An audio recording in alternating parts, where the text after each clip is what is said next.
That which you can never lose is your original nature.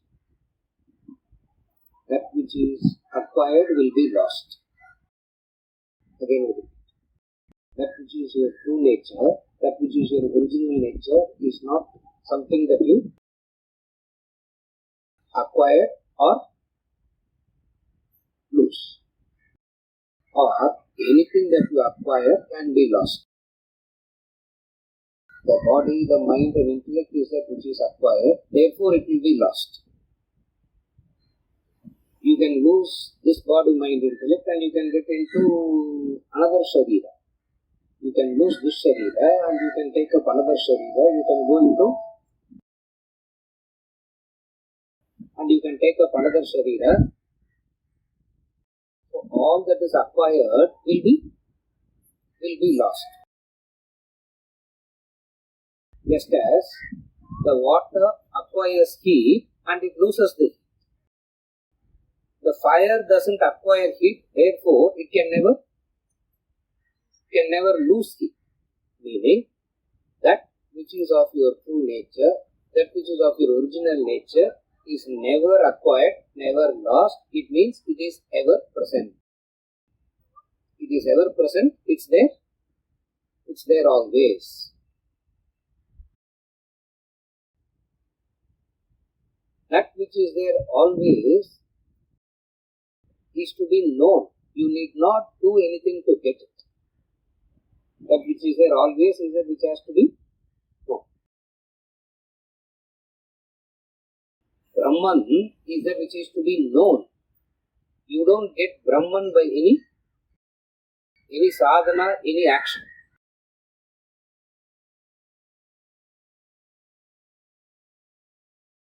Lot of sadhana you have to do to understand that no sadhana is required.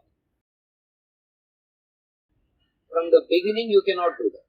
If you say now itself, okay, I don't have to do anyway no sadhana, therefore I will not do any sadhana. If you are not doing any sadhana, you are doing the opposite of it, which is detrimental and dangerous. Therefore, in order to prevent you from doing the wrong thing, sadhana is advocated in the beginning. Sadhana is not going to get you to Brahman. But lot of sadhana is advocated. Why? If you don't do sadhana, then what are you doing? You will be doing all the wrong actions. Therefore, in order to prevent you from doing the wrong action and guide you into the right action, certain disciplines are prescribed. The disciplines that is prescribed is the karma, the action part of the Vedas. And obviously what goes with action is the right attitude. Action and attitude goes together. You can't segregate action and you can't segregate attitude. So action and attitude goes together. Therefore, the Veda Purva, the initial portion of the Vedas, talk about the karma, the action and the right attitude behind action. From Veda Purva, there is the maturity to Veda. From Veda Purva, you mature to Veda Anta. So Veda means knowledge, and this knowledge is of two, the Purva and the Anta. The Purva portion talks about actions, etc. The Anta portion talks about knowledge. And it is very important to go through the action. Now what is happening is, the Veda Anta portion is very intellectually interesting and stimulating. You can go on and on and on, keep talking, and no transformation happens. Again, Vedanta is the logic of it is so wonderful. The reasoning, the tarka, the nyaya, the mimamsa, all that are so beautiful, so interesting, that you can go on and on and on talking about it, intellectually keep discussing about it. The transformation as such doesn't happen at all. That's why after a long time also people ask, I have been studying for so long, I have done this, I am doing this, I am doing that, why nothing is happening? Nothing will happen because the Veda Purva is neglected. What is Veda Purva? The right act, the action with the right attitude. Action means effort, attitude means prayer. So Veda Purva talks about action, effort and prayer. Again I repeat. Keep it like mathematical equations. It becomes easy to remember. Action means effort, attitude means prayer. So what is Veda Purva teaching us? Worshipful attitude in and through the actions. So whatsoever action is done, there is a worshipful attitude behind that action. That worshipful attitude with which actions are done is Veda Purva. You cannot bypass it. You cannot escape that. Then comes Veda Anta. Once you do that to a period of time, there is the maturity, and that maturity comes to Veda Anta. Can it be done together, sir? Can it be done together? Can Veda Purva and Veda Anta be done together? Don't try that. You will neither be here nor there. You will neither be here nor there. Why? Veda Purva says purification is necessary. Karma Bhakti is needed for self-purification, inner purification, self-development. Whatever be the word you want to use, you use. But it says it is necessary. Veda Anta says pure you are already. Now you can't do both together. You can't do both. That is why it is not sequential. It is not simultaneous. It is sequential. This is the very huge, giant, big understanding you need to have.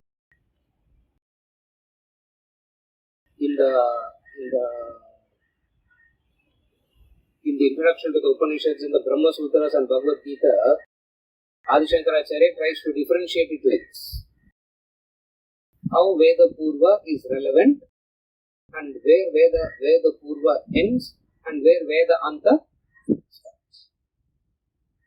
In the modern days, what we are doing is, all put together we have started calling it as Vedanta.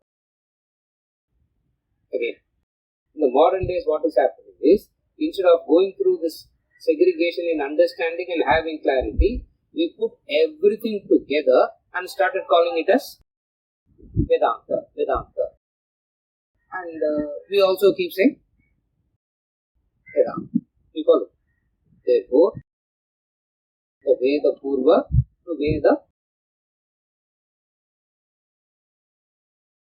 Upanishads talks about Veda. Once you have matured and graduated from Veda Purva, then you can come into Veda Anta. Then why are we studying this? And why are we sitting and studying all this? This study must give a conviction and understanding to go back and do Veda Purva properly and mature and come back. Again I repeat, the study is not to help us to get into moksha. It's not possible. What is the study aimed at? It should give you the conviction to go back to Veda Purva, do it dedicatedly, conscientiously, come back. Come back into what? Come back into Veda. Therefore, the first thing that we understand is what? The Veda Purva becomes a necessary prerequisite for Veda Anta. The Upanishadic seeker is one who has matured from Veda Purva to Veda Anta. And what is the maturity of Veda Purva? He has understood. That's why in the previous session we started like that. The Veda Purva brings about A peace, a contentment. That peace and contentment is a prerequisite for Veda Anta.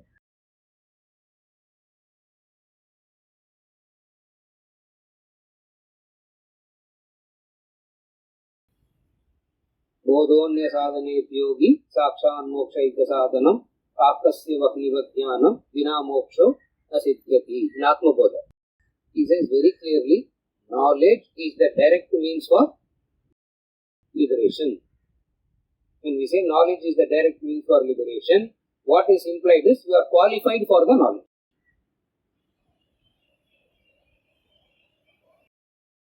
That pre-qualification is implied there. Where there is a very big difficulty that happened nowadays is the pre-qualification, the necessary qualification, what we call as adhikaritvam, has gotten erased to so much that everybody believes they can come into Veda Anta direct. Because that preliminary qualification itself is seen as discrimination. Why can't you teach us directly? Why can't we come to this directly? Why do you have to go through the long path? Why can't we come directly? Because I have decided, sir, in this Janma, self-realization. I said, how can you decide? How did you decide? Since when you decided that you want? You can't decide that. You can only attain purification. Self-realization is not your choice. If you can make a choice for self-realization, then it is part of another action only. You follow? Therefore, the very important thing is the preliminary preparation. The invocatory prayers is indicating, telling us, do you have the necessary preparation? If you don't have the preparations, go back and prepare. It's not that knowledge is denied. Without preparation, teaching is redundant. At the most, what will happen? They will quote in the scriptures. At the most, this is what will happen. Because the Veda Purva portion is ignored. And Veda Purva is very tough. In Veda Anta, you can only sit and intellectualize. In Veda Purva, you have to, doing is involved. Where doing is involved, the mind says, no, let me understand. Because in understanding, transformation will happen. But to understand, qualification is necessary. Exactly like if you want to, you can't say, I will study in the scholastic education. You can't say, I will study history, economics, geography, and go to medical college. Who are you? Will it work? That's what is happening. Any preparatory, any adhikaritvam we talk about is misunderstood as discrimination. It is not discrimination. Without preparation, it is not possible to understand. And that preparation is the invocatory prayers are the indicators that the preparation has happened rightly. The invocatory prayer is an indication that the preparation has happened rightly. What is the right preparation? Actions are done rightly, backed by the right attitude.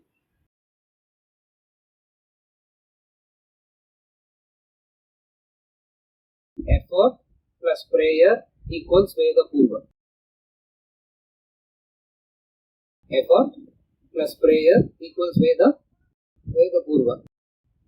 No effort is required, no prayer is required.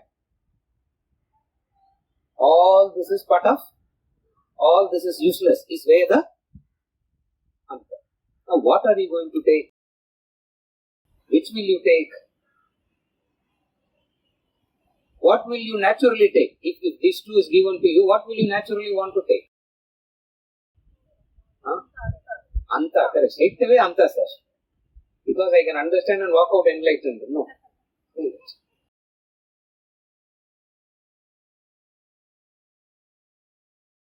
Even here, look at the discrimination.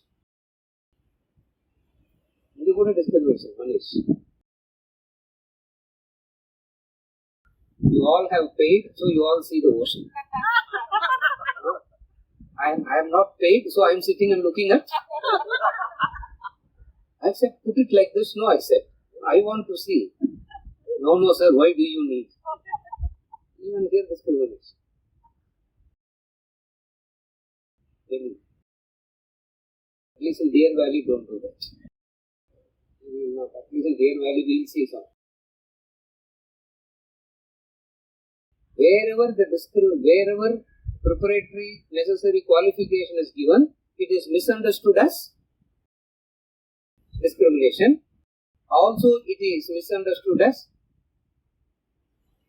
when you take the easy one, why are you giving me the difficult one? You take the easy path, which is understanding, knowledge, etc. Why do you want us to take the difficult path of action and prayer? Why can't I go for it directly? No, you cannot. You cannot. Why you cannot? When there is a peace, where there is a peace and contentment, there is the calmness in the mind. That calm mind is a prerequisite to penetrate into the thoughts. With that calm mind, when you penetrate into the thoughts, there is a question. That question is mantra number 1. Keneshidam padati preshidam manaha, etc. That question will not arise at all now to us because we have not penetrated that deep. Even if we talk about the question which we are going to talk about, that's the entire Upanishad. Where there is that peace and contentment, there is the penetrative capacity. That penetrative capacity comes with an inquiry. What is that inquiry? What?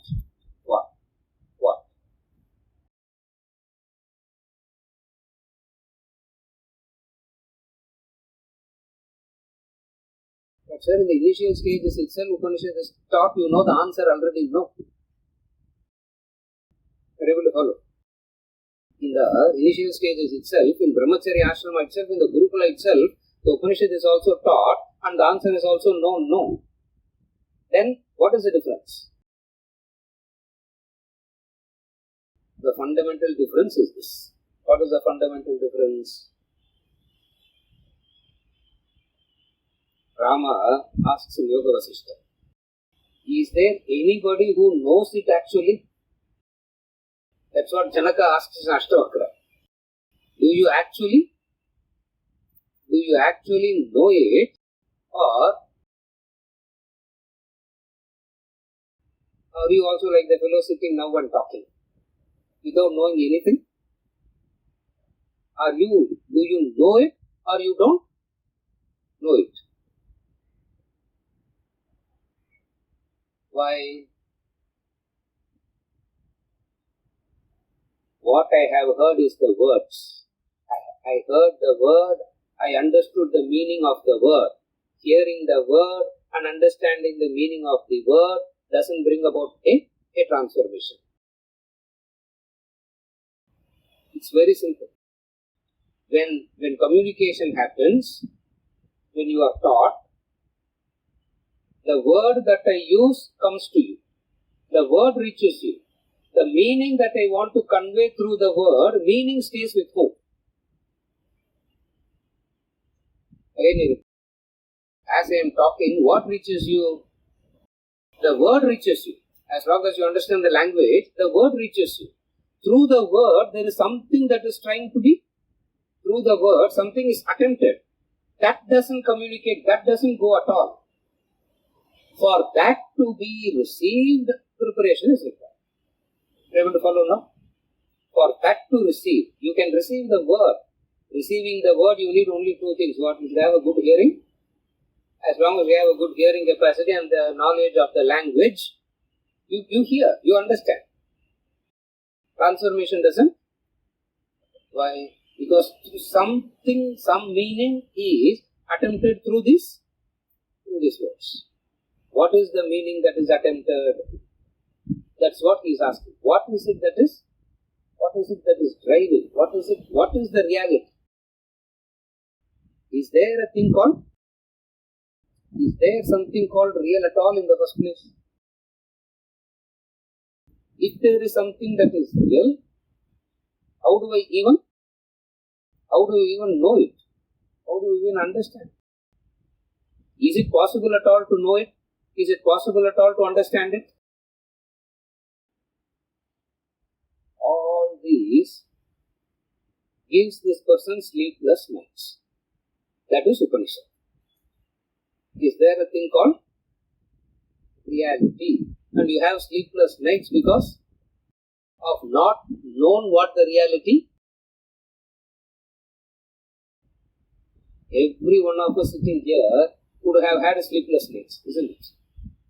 All of us sitting here would have had sleepless nights.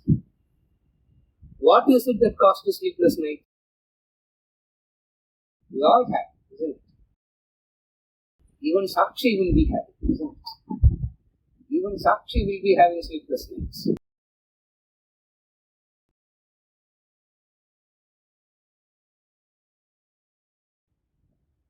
She told the father that she decided in this Janma she is going to attain moksha.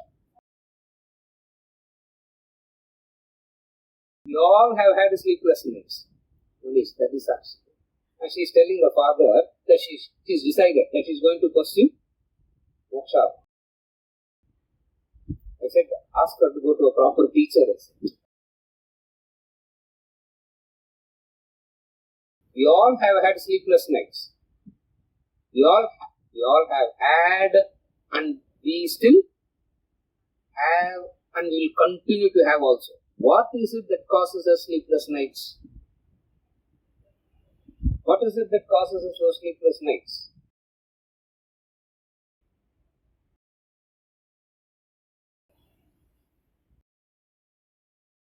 Some emotional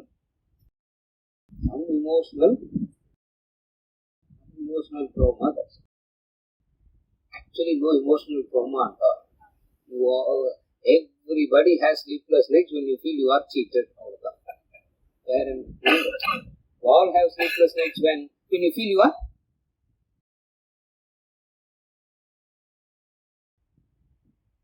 You go to a job, you work so hard sincerely, they throw you out.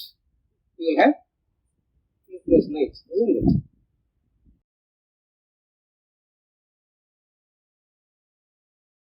You love somebody so closely and the person turns back and says, thank you and move on. What happens? Sleepless nights. We all have sleepless nights. But nobody has sleepless nights regarding the reality. It means the Veda Purva preparation itself is not rightly done. That's the indicator. We are not able to have sleepless nights in relation to the reality because the Veda Purva is not rightly done. So, what are we trying here is to get back to the right understanding with the prayerful attitude, get mature and come into Veda. And this Upanishad, the student is one who has done that. Are you okay till now? Upanishad student is one who has done that. What does that Veda Purva means? What is the preparation? Effort plus prayer. You put in the effort and then there is the prayer. Prayer runs parallel to the effort. That is Veda Purva. Prayer and effort goes so much in confluence with each other. That is Veda Purva. Shanti, Shanti, Shanti, isn't it? before we start any puja, we do Ganesh puja, isn't it? Before we start any puja, we do Ganesh puja. For Ganesh puja also, we will do Ganesh puja. Have you ever noticed it? Huh? Who has noticed it? We will do Ganesh puja, and to start that Ganesh puja, we will do one Ganesh puja. Vigneshwara is called. Vigneshwara is called, isn't it? Vigna means obstacle. Vigna means obstacle. Vigneshwara doesn't mean he is going to remove the obstacle. Vigneshwara means telling you, in spite of the obstacle, you have to work. And if you think Vigneshwara is going to remove the obstacle, Vigneshwara says, when did I tell you that? You give your own meaning to Vigneshwara and come and tell me, how will I? Yeah, it's your own. You give your own meaning to Vigneshwara. Effort should happen in spite of obstacles. That is Karma Yoga. That is Karma Yoga. So, you do an action, you understand what will happen. Vigna will be there. So, even before you start, you are ready for Vigna. When you are ready for obstacle, to that extent, the intensity of the obstacle will be less. It will not go. It will be, the intensity will reduce. Shanti, Shanti, Shanti.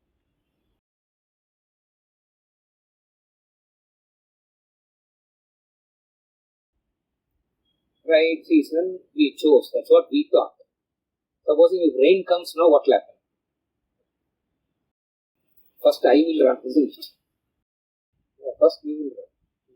Shanti. We don't want any cosmic. There can be a demotivating factor for action, deterrent for action from a cosmic force. In spite of that, you have to do in spite of that, action should continue.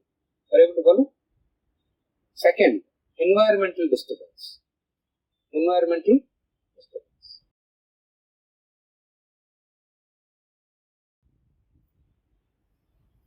Last week, same Kenopanishad. Last week. None of what we are saying we said that day, no? Isn't it? Same Kenopanishad last week. But the environmental disturbances. Mosquitoes were scaring us from room to room.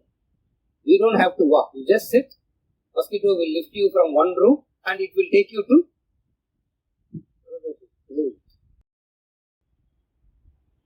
environmental disturbances. The third is internal disturbance. Your own mind coming up with disturbances. Now, all these can prevent you from making in the right effort. Or we believe when all this is eliminated, effort is possible. Veda Purva comes and teaches you what? Veda Purva teaches you effort should happen in spite of these three. In spite of these three, you have to continue with the effort. Where does prayer come in? Where does prayer come in here?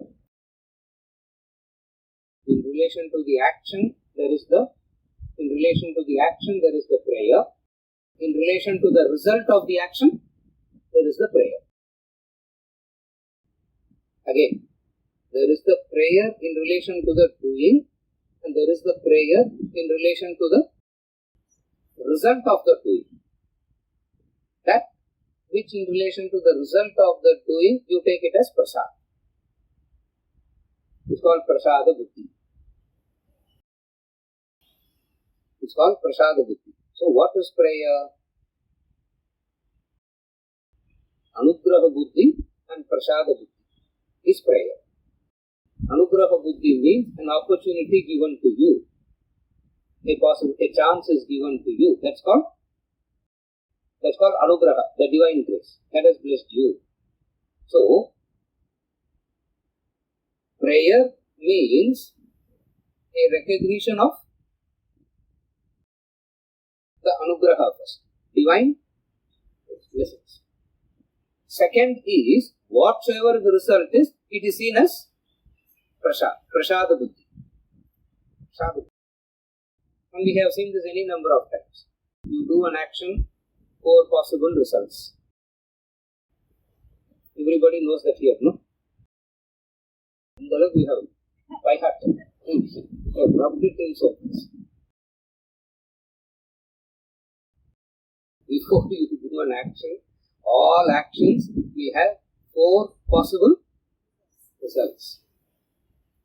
Of the 4, which one you will get? You don't know. Nobody knows. At least God will know. God also can't. Because only if you do, He will know. Before doing, He also can't. What are the 4 types of results? You get exactly what you want. You get more than what you want. You get less than what you want. You get the opposite of what you want. 4 possibilities. In the 4, which one will come?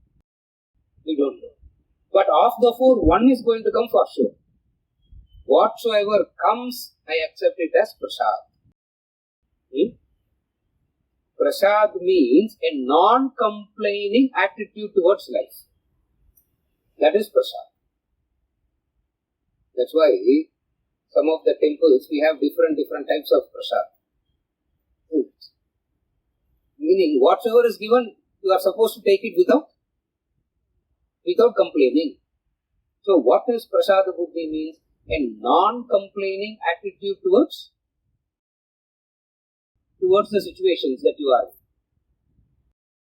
Very difficult to accept it, because we are so convinced that whatsoever situations I am in, I don't deserve to be here. I deserve to be I deserve something better, sir. Swarga?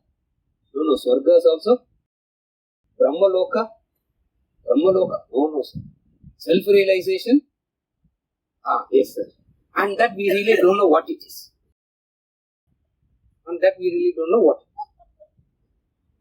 What is self-realization? Self-forgetfulness. You forget yourself, you attain self-realization. You remember yourself, you cannot attain self-realization. Sir, what is self-realization? Loss of memory. Complete memory loss.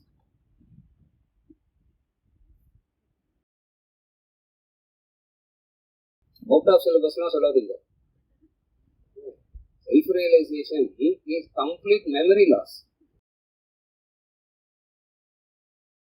You as the ego, you remember yourself as the ego. Self-realization means you don't remember that you have been the ego at all. Then only it is possible. What is prasada buddhi? Prasada buddhi is whatsoever the result of the action is, you accept it without complaining. Meaning what? The situation that you are in is the prasad that is given to you. It's a prasad. You accept it. The situation that you are in, you accept it. But sir, if I accept it, then how will I?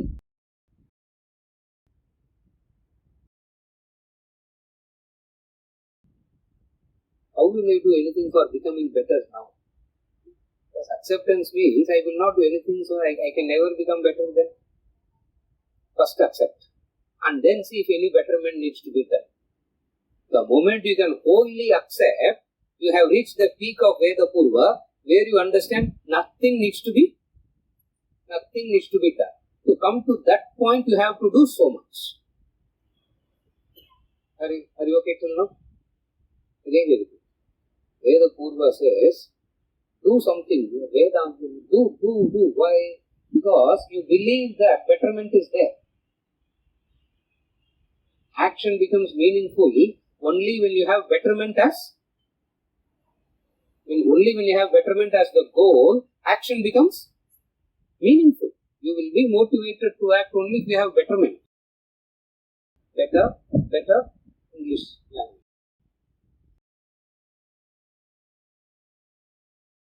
I didn't realize my English grammar is very poor.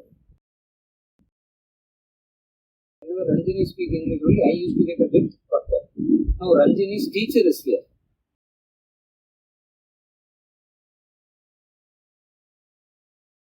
From next year, we should collect all the CVs before people come. Then we will decide who should come, who should. Based on that only, we are going to decide. Your teacher is difficult. Teacher's teacher is where I put adjective, where I put preposition, where noun comes, verb will go, verb comes, noun will go. I myself don't understand. Please forgive us.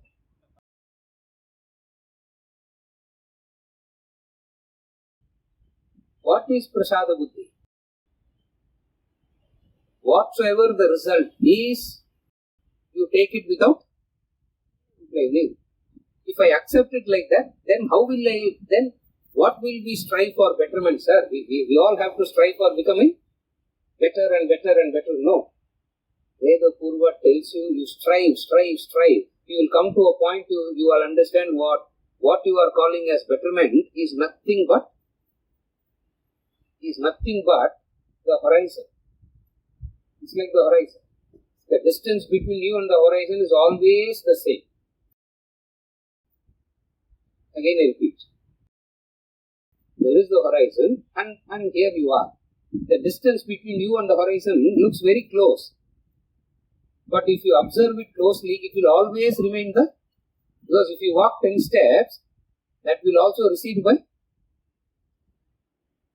It means Veda Purva tells you that put your heart and soul for this betterment and betterment and betterment, you will come to the understanding. What?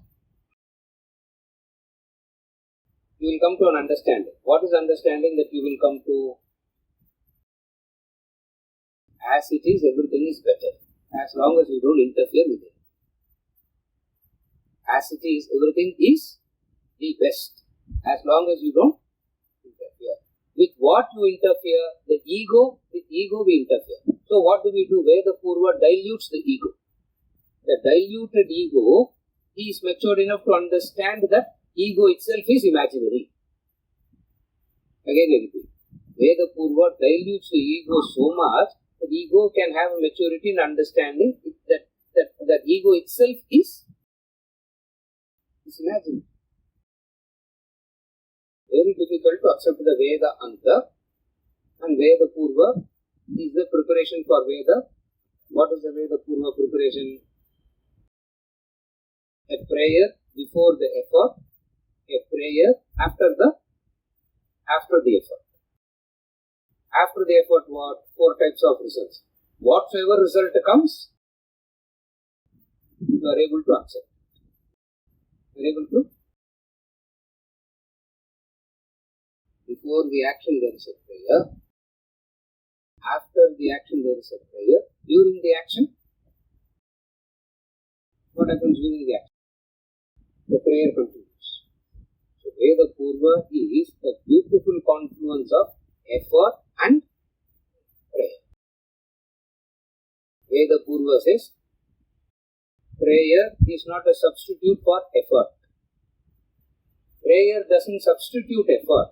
Prayer and effort goes together. It's confluence. Confluence means you can never know where to segregate them. It's so beautifully synchronized. It's so beautifully done together. That person who has done this together is the one who has come into the Upanishad.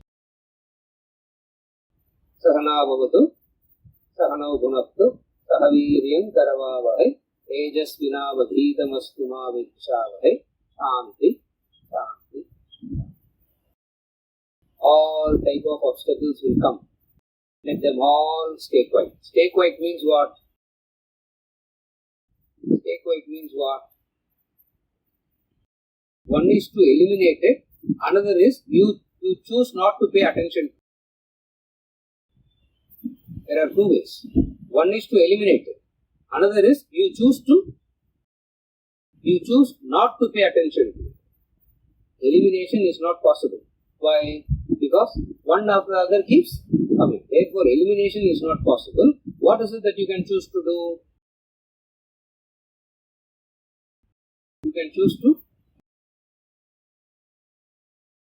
You can choose to ignore that. You can choose not to be affected by that. When you are not affected by that, that is called as maturity. What does maturity means? Wisdom don't get affected by your moods. That is called maturity. We say he's a mature person. What is the meaning of maturity? What is the definition of maturity? Moods doesn't take away the wisdom. Correct? When you are happy, 2 plus 2 is 4. When you are sad and depressed, 2 plus 2 is 5. Your moods don't change your moods in no way affect the wisdom. This is the preparation of Veda Purva. And this itself looks like, Veda Purva preparation itself looks like liberation. That's where you find so many people doing this Veda Purva preparation so sincerely, dedicatedly, get stuck there. That's why we say it is stuck at Dvaita. You're stuck there. You're stuck in that Dvaita. You need to transcend that also. You need to transcend that. You come into the Guru here is wanting to communicate that highest, and the Shishya is one who is wanting to receive that highest. So both have the same goal. If Guru and Shishya don't have the same goal and they have conflicting goals, communication cannot happen. Again, the teacher and the Guru and the Shishya must have the same goal. The Guru wants to talk about the highest. The Shishya also must be interested in receiving the highest. Supposing if the Shishya says, very good sir, highest and all is okay, but first let us talk about this. No? First let us sort it out and then come to the. Then you have to go to Veda Purva Guru, not Veda. Sahaviryam Karavavahai. May the study illumine us together. The Guru is already illumined. The Guru is already Tejas Vinavadi. Tejas means let us both be illumined. The Guru is already illumined, isn't it? And still he says, Tejas Vinavadi Namastu. Let both of us, let the study make us illumine together. It's like saying one light. In such a dark place, one light is not enough, no? You put in 4 lights. And then you bring in more light. You bring in more light. You bring in more light. What is the Guru attempting? Try to light as many lamps as possible. If the Shishya is not prepared, Shishya will say, first to switch off this light, then we will Tejas Vinavadi Namastu. Mavid Vishavahai. Mavid Vishavahai, we already spoke. Let us not hate. Let us not quarrel with each other. Let us not argue with each other. Why? Because arguments happen over what people call as perceptions. You have a viewpoint, I have a viewpoint, we both can talk, we both can keep arguing about. About the reality, you cannot have a viewpoint. Regarding conditionings, morals and ethics, right and wrong, you can have a viewpoint. About the reality, you cannot have a one. Second, regarding the law, whenever we use the word law, we will want to use the word dharma, not the word law. Regarding dharma, you cannot have opinions. Regarding the law of karma, you cannot have opinions. Either you understand or you don't understand. Whether you understand or not, the law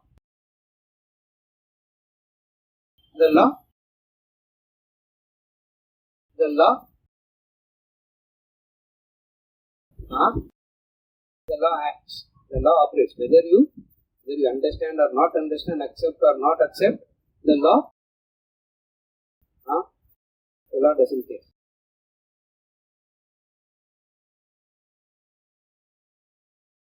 The law keeps shaping up your life. It doesn't wait for you to understand. It doesn't wait for you not to understand. It doesn't wait for you to accept. It doesn't wait for you not to accept. It keeps shaping up your life. Therefore, he is saying, let us not quarrel about. We cannot afford to have different viewpoints over dharma. We cannot have different viewpoints over dharma. You can have different viewpoints over what is right, what is wrong. You can have a viewpoint. And it always comes from certain conditions. That's all. It always comes from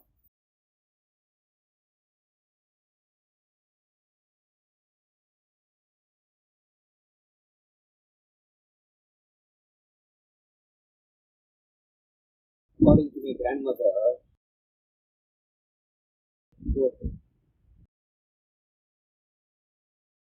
the one who bore the brunt of my grandmother is my sister.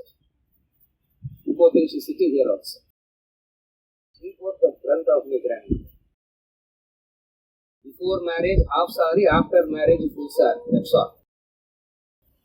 If she sees the dress that you are all wearing, according to her, these are all naraka for you all. Naraka for you all. Before marriage, half sari. After marriage, full sari. She got married. I still remember it so vividly. After 3 months, she was visiting us. It was 3-4 months later, she was visiting us.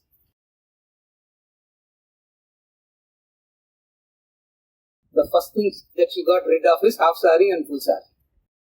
And she wore a dress. According to her, what is called modern dress. She called, I don't know what is modern in it, but she called it as, she walks in. 23 years we taught you this, that. In 3 months you brought disgrace to the family. She didn't know what to do. Thank God, my brother-in-law doesn't understand what we are talking. Even today he doesn't understand our language. Brother-in-law naale konjam appadhaan irpaanga. They are like slightly weird speech questions there. He didn't understand a word of what my grandmother was saying.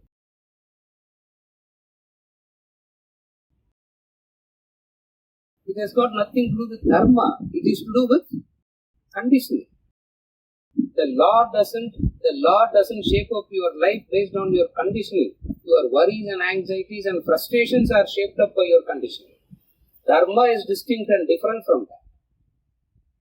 Since we are going to talk about dharma, let us not quarrel about dharma, because it has no meaning. What is dharma? Again, we have said it any number of times. What is dharma? What is the foundational principle of dharma? That which you don't want others to do to you, you don't do it. That's all. But sir, I am not doing, but they are doing. No. As long as you are not doing it, you are following dharma, and that dharmo rakshati rakshitaha, the Vedic Mahavakya. Dharmo rakshati rakshitaha. You protect dharma, dharma protects. You protect dharma means you follow dharma. What is following dharma? That which you don't want others to do to you. You don't want others to speak harshly to you. You don't speak harshly. But sir, I am not speaking harshly, and if they speak harshly, what will happen? The follower of dharma will not get affected. Because you understand dharma is purely a subjective thing that you as an individual can follow. Dharma is not a collective entity. Collectively, dharma cannot be followed. Individually, dharma can be followed. Are you okay till now? Dharma is not a collective factor. Politics is a collective factor. Social rules and education, all that is collective. But dharma is purely subjective, individualist. That person who follows dharma protects. What is the protection? The fluctuations of the life will not affect you is dharma protection. How does dharma protect you? The fluctuations of the world cannot be stopped, but you can be protected. So dharma acts like the protective shield around you. When you are protected by the dharma, when you are safe in the protection of dharma,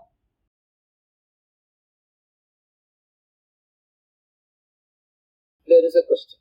What is the question? Is there anything beyond all this to life? Is this all, or is there anything beyond? Shanti, Shanti, Shanti. That we are going to discuss. Is the invocatory prayer. Are you okay till now? That is Saranavavatu, Saranagunattu, Sanavirim, Karavavare. The second invocatory prayer. Adim solunga irume naalu. Apyayantu mamangani vakranaschakshushrotamato alamindriyani cha sarvani. Sarvam Brahma Upanishadam. Sarvam. This Upanishad, it's very clear. What is the subject matter of the Upanishad? Brahman. Sarvam Brahma Upanishadam. We are going to talk about Brahman.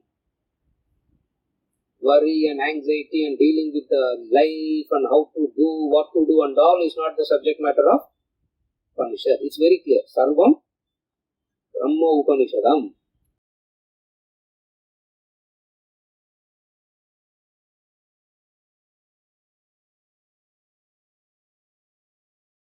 Let us not deny Brahman. Let Brahman not deny us. Prayer. Let Brahman not deny us. Let us not deny Brahman. You deny Brahman, Brahman will deny you. You seek Brahman, Brahman seeks. How do you deny Brahman? How do you deny Brahman? Nowadays they ask us, what is it? The why question. The purpose. The why.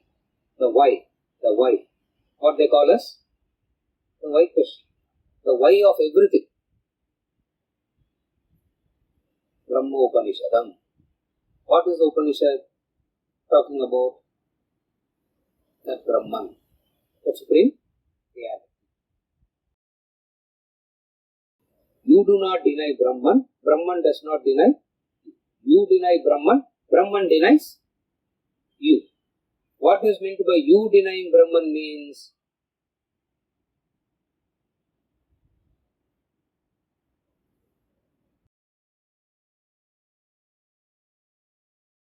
In the list of your priorities, where is Brahman?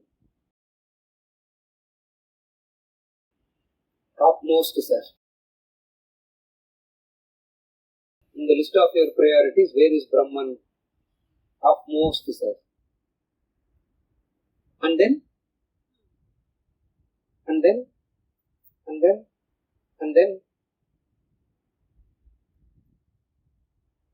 Let us not deny Brahman means what? There is nothing other than Brahman in the list. If you have anything added to Brahman in the list, you have denied Brahman.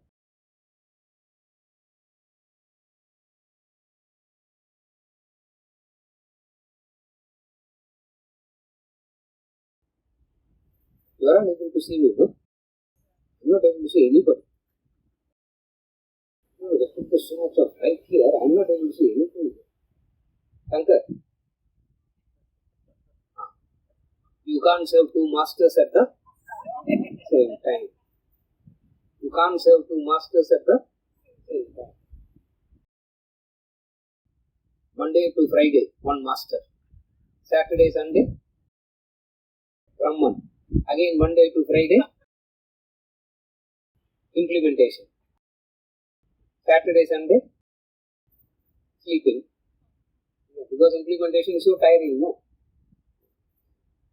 So, you let us not deny Brahman means we don't have anything other than Brahman. A person calls it as God, we call it as Brahman. A person calls it as God. There is no other interest other than God, other than Brahman. If you do that, let Brahman not deny us. Actually, Brahman is not going to deny. You poor Brahman. He has no choice. He will not deny. What is meant by let Brahman not deny us? You will always feel a divine hand holding and taking you step by step by step. That divine hand is necessary.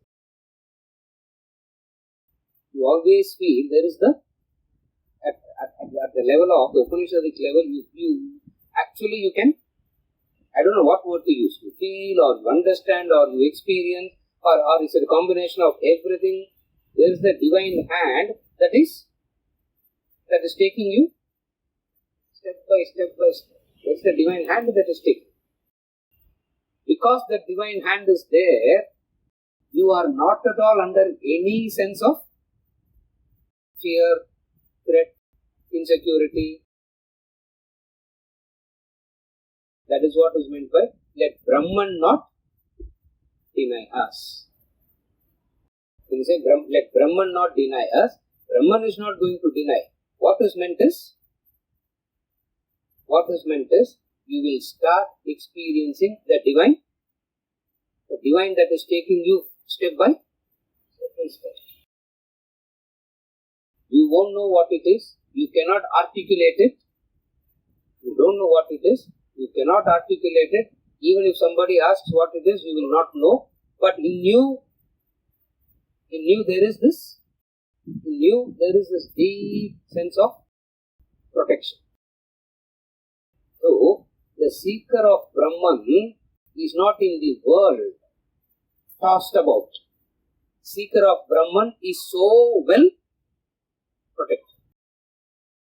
That you should experience. The seeker of Brahman is not a suffering person like how everybody is suffering in the world, and Brahman is a solution to that suffering. Brahman is not a solution to the suffering of the world. For there is no suffering. You imagine it, what can Brahman do?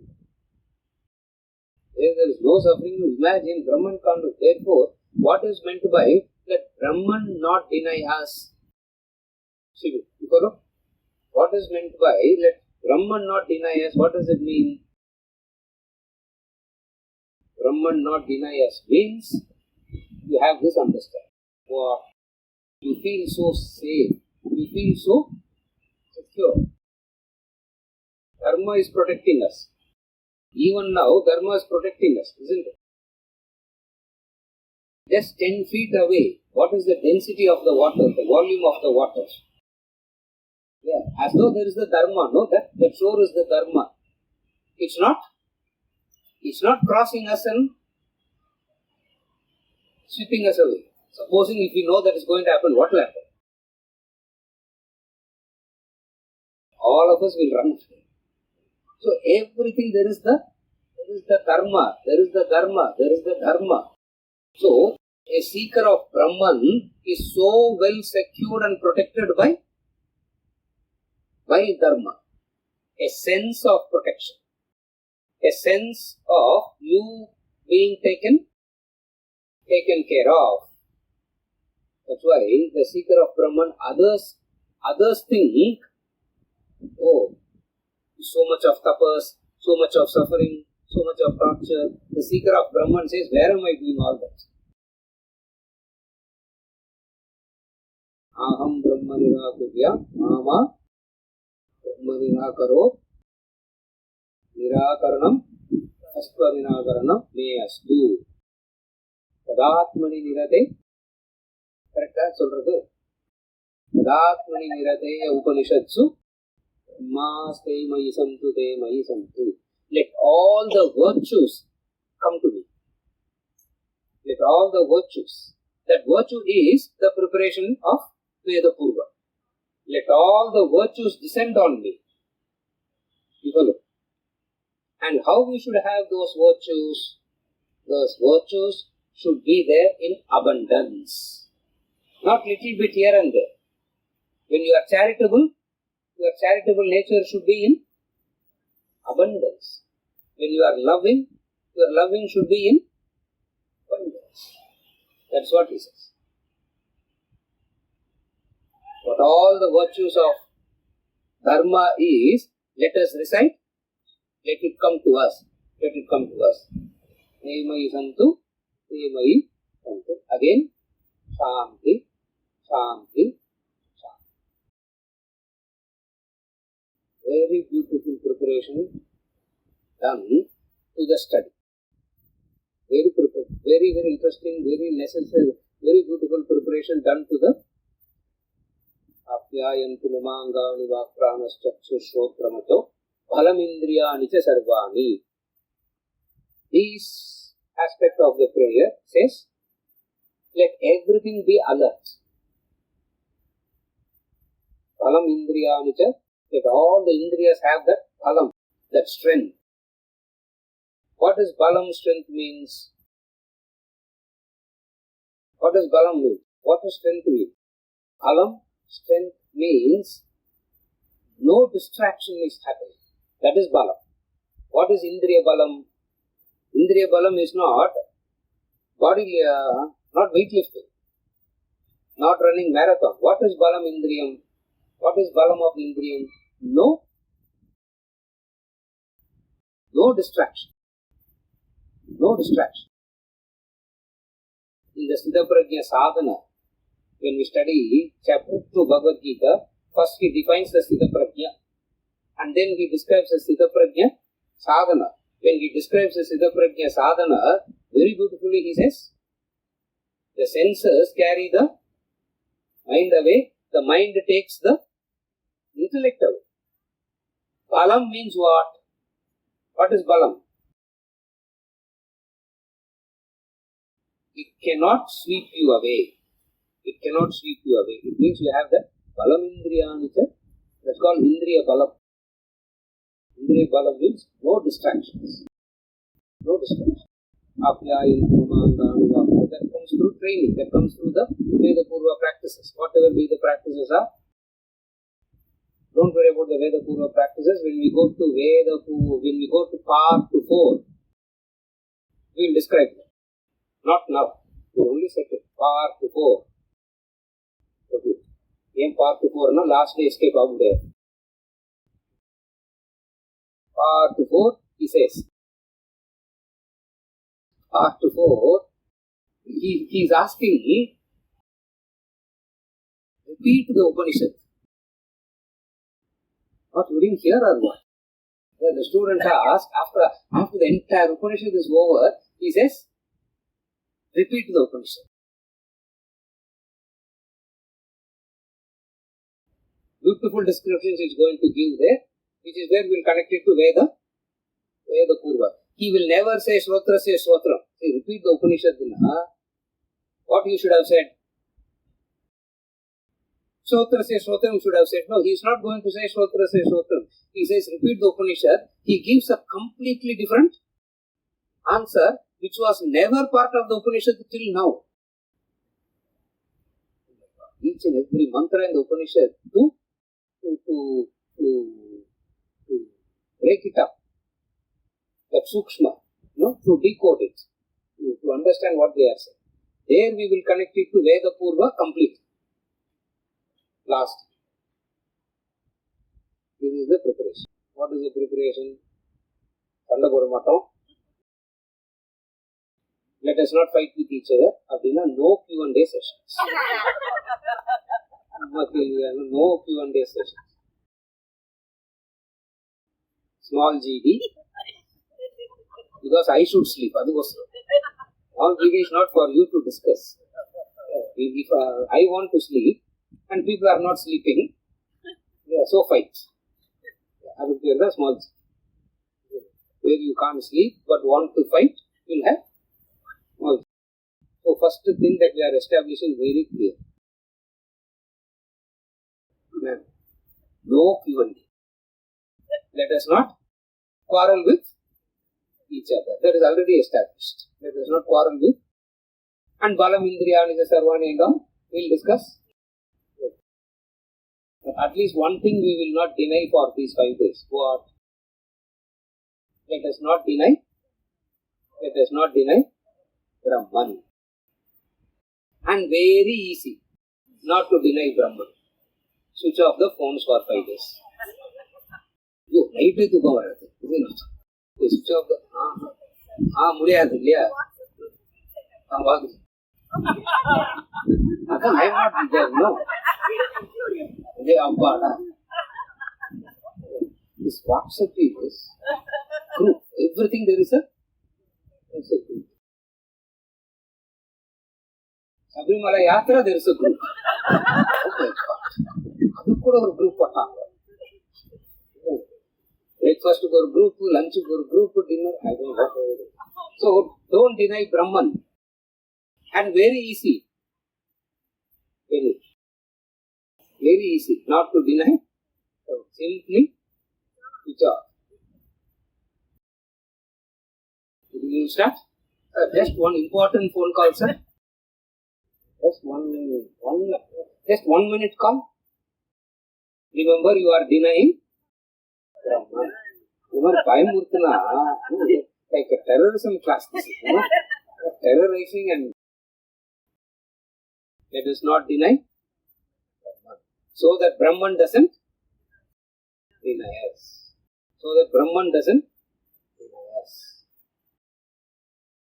Let all the virtues of Brahman reside in us. What are those virtues? That's what he discusses when he says repeat the Upanishad. Actually, should have discussed now, no. When he says repeat the Upanishad, that will be discussed. This is the invocatory prayers. Invocatory prayers, I just did the free flow. I didn't go word by word. From tomorrow morning session, we'll take up mantra 1 and there we will go mantra by mantra. Wherever some important words are required, we will try to spend some time on those words.